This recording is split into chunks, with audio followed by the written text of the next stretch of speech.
Alongside Epitaph Prime, we have also gotten a better, or I guess a prime variant of the best primer in the game. In today's video, I'm going to be talking about why it is the best primer in the game, how to actually utilize this weapon, and why do we have 3 builds for it. All of that in one video, so let's get into it. The Epitaph Prime is a weapon that I have been using vigorously throughout Warframe. This is my most used primer, I think, in the game, I'm pretty sure. And the reason why I think it is the best one in the game, is it because the sheer amount of status effects that it applies? Nope, it's definitely not that. There are weapons that do it better. Is it because of the maybe the damage, the area that you cover? No, still not that. There's other weapons for that as well. But what I think makes this the best primer in the game for me is the sheer ease of use of this weapon. This weapon, you can just pull it out, tap a couple of times, you prime a massive area, a base range of 10 meters for the prime variant, so 2 meters above, so that's very good.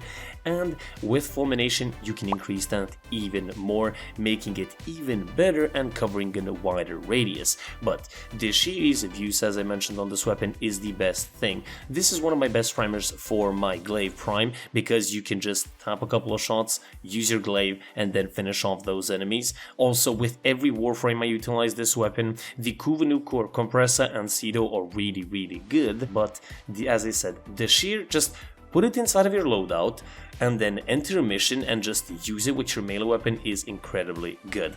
But what also has been increased with the prime variant over the base variant is going to be the fire rate itself, utilizing, I guess, its best feature, its usability.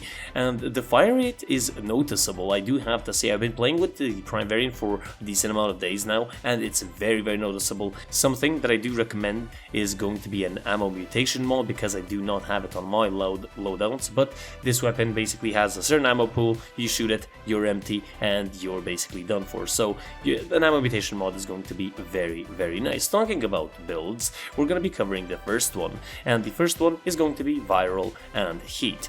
Base and simple, if you have corrosive on your weapon, then you're going to use viral on your primer. If it's different, then vice versa.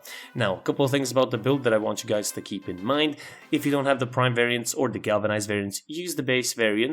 Auger Seeker could be replaced for Sure Shot. I like Auger Seeker because of the status duration. I don't like Sure Shot that much, but it is usable. And Secondary Encumber is, I think, a must. This allows you to proc random status effects on proccing status effects. So you could proc corrosive heat, or I guess viral heat in this situation, and get additional different elements. Now, one good thing about this weapon that I forgot to mention, I'm mentioning it now, cold is a guaranteed proc. Now, when you apply 10 stacks of cold, you freeze an enemy and they increase your critical chance, or sorry, your critical damage, so allowing you to do very good red crit damage numbers if paired with the right weapon. These force cold procs are incredibly good. Now, what is even better is going to be the second build. The second build is going to be corrosive and heat. So this is, I guess, the twin brother build to the first one that I've showed. We do use Sure Shot here instead, so that's very good. We have it here, but the principle of the build functions the same. But the third one doesn't. Now, the third one I decided to make, because I've always had one, an Epitaph cold, heat, sorry, not heat and viral, but we have shield gating. So we have Auger Seeker and Auger Pact, which is give us additional 80% shields on casting abilities.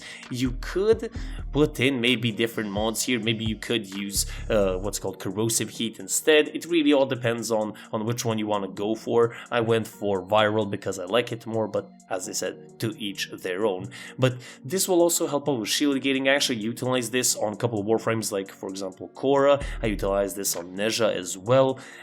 Don't ask me why, but I do. I do also utilize it on a couple of the Warframes like Sevagoth, but nonetheless, there we go, guys. We have 3 different builds. How are you supposed to use this weapon? I don't really think I need to explain. You just shoot it and it primes enemies. It does a massive circle. You can use fulmination as well if you really wanted to increase that radius even more so you can apply more status effects, but it is all up to you. I hope you guys enjoyed. If you guys did, do leave a like, a comment, and do subscribe. This is actually my first ever Epitaph video, so that would be greatly appreciated. appreciate it. Hope you guys enjoyed, and I'll see you guys on the next one. This has been the Gaming Weasel, over and out.